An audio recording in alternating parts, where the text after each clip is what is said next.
Hello, ladies and gentlemen. Today I'll be reviewing The Life of David Gale. The Life of David Gale is a mystery thriller directed by Alan Parker and written by Charles Randall. The Life of David Gale. So this is a film that I've recently saw. I recently heard of it. It's a film that's very not mainstream. Not many people have heard of it, especially with a film that's like starring Kate Winslet and Kevin Spacey. The film definitely got shitted by the critics though. It has a 19% on Rotten Tomatoes. I don't know how though, but it wasn't a film that many critics and these reviewers liked it.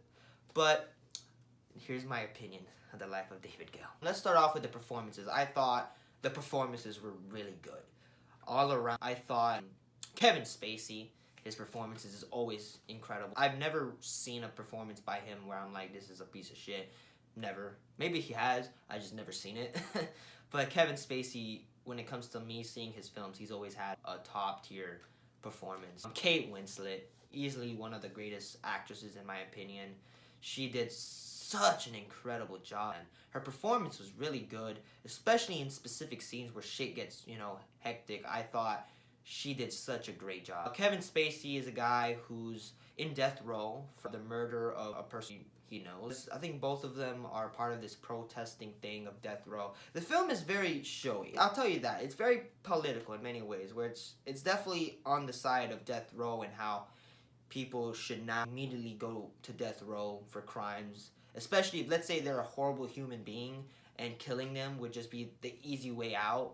Like somebody like, let's say, murder, and especially a brutal one, they get a freaking injection and they die peacefully in their sleep. Like, that's one thing about how sometimes life would be maybe a little better because those people would suffer for what they've done and they would think about it for the rest of their life type of shit. Kevin Spacey played a professor, is pretty much got accused for murder and is literally on death row. And Kate Winslet plays this journalist who goes to interview him for most of his life before he dies. And they slowly uncover things. And when it comes to the mystery aspect, it's done damn great. It's very intriguing by beginning to end. The story is very good. I thought it was written very well. I thought it's very well written. And the story is really good. It hits you right there. It's directed pretty well. There's some scenes that look pretty cool, especially the way camera moves. I thought they were very well made, the shots in specific scenes. But it's very well directed. It's written beautifully. The score, though, it definitely strikes you, especially in specific scenes that are very emotional and very heart-wrenching. The music, the score hits you big time. I don't know who did the score, but you did a freaking incredible job. The music really helps. The casting of everybody did a great job. I think everybody did their parts. I do not know the actress's name. I've seen her in so many films. She was in The Truman Show, and very great actress. Ozark, she's in Ozark, but she did a freaking great job. Very little to no flaws with the film. I do have flaws though. But one of the flaws I'd say it's very showy. You could tell this like it has a message and it's there. I don't think it's a bad thing. I just think it's very showy. You know what I mean? It's very showy about the whole political thing of the death row and how it murders and shit like that. This film is really that. It strucks to that point, and you can tell it's very showy when it comes to shit like that. I do not think this film should have not gotten shitted on. Definitely not at 19%. Without any idea. Yeah, there's flaws in it.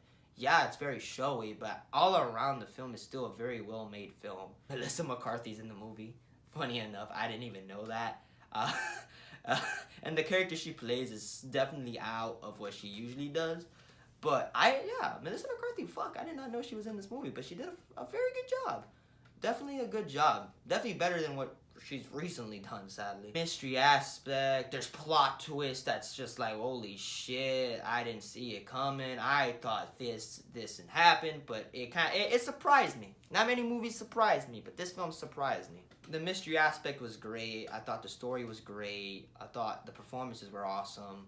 I very much have little to no complaints with the movie. It's kind of slow in the beginning. It is kind of slow. It is kind of slow. It takes a while to get there, but it hits it. But I don't mind it. I don't mind a slow start to a film. I don't mind. I don't mind slow shit in general. Like, if it's good, if it's well written, if it's well directed, if it's slow, it's slow. I can handle slow. Alright? You know what I mean? I don't think this movie is slower. Like The Green Knight, that movie does slow to its core. Like that movie is slow. Like that movie is a slow film, but it's done so well. But I really think this film is such a great film. It's very underrated. Not many people has even heard of it. I even told my aunt today about the film. She was like, what? And she's a huge fan of Kate Winslet, Kevin Spacey and shit, and she didn't even heard of it. And I told her, like, this is a great film, awesome film. You should definitely check it out. It's incredible in many aspects. But yeah, I really thought this film was very good. I was very intrigued. The story definitely captured me. You know what I mean? I was definitely possessed by the film. I was definitely watching it like, oh shit. I was just engrossed by the story and the events that were being unfolded on the screen. I thought it was a very damn good film. Does it get a 5? That is the question. That is the question. Does it get a 5? A 5 is a lot. I think a 5 out of 5 is big. I do give 5 out of 5s to a lot of films. Does this film get a 5 out of 5? I don't know. I don't know. It's very difficult for me to give it a 5 out of 5. Because there's flaws. I'm not saying it's perfect in any way. But, like, is the flaws so, like, bad? Like, is the flaws something that's gonna give it a 4.5 or something? Is the flaws really a film, like, it gets you, like, is it a film that's so flawed that it's like, oh my god, it has to get a 4.5, like, it doesn't get a 5.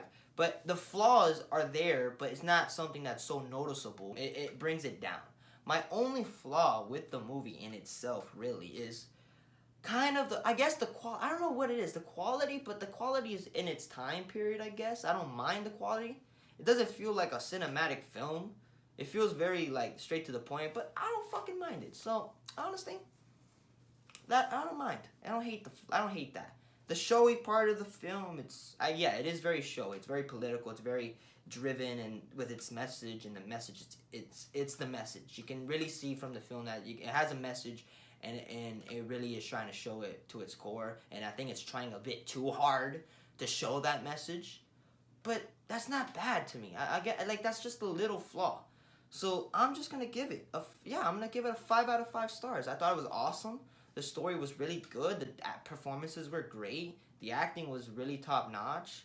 I was shocked by how it ended. It unfolded. The mystery was so good. I was intrigued by the mystery, the psychological aspect of the film. So by the end of the movie, I loved it. I thought it was awesome. I thought it was an incredible film, a very underrated film, and I think everybody should see it. Don't look at the critics by, like, 19% and be like, oh, it's a piece of shit. It is a surprise. Like, I didn't expect it to be an awesome film. I just thought, oh, Rotten Tomatoes give it a 19%. On IMDb, it's still a great rating, but I didn't think it was going to be as good as it is. But it's actually a very good film, and it should definitely be seen by a lot of people, and it's a very underrated film. Yeah, so there you go. That is my review for The Life of David Gale. I hope you guys enjoyed it. It's a very sad film. Don't let it twist it. It's not a happy film. It's not a film that you're all happy-go-lucky. It's a very fucked up, dark film, and by the end, you're probably going to walk out feeling pretty bummed out. Like, damn. And it's realistic. Shit like that happens to a lot of people. And it really shows, like, oh, what would you do for the cause and how far you would go. So, there you go. That is my review for The Life of David Gale. Hope you guys enjoy it. Please leave a like, subscribe, and comment, and I will see you guys on the next review. Peace.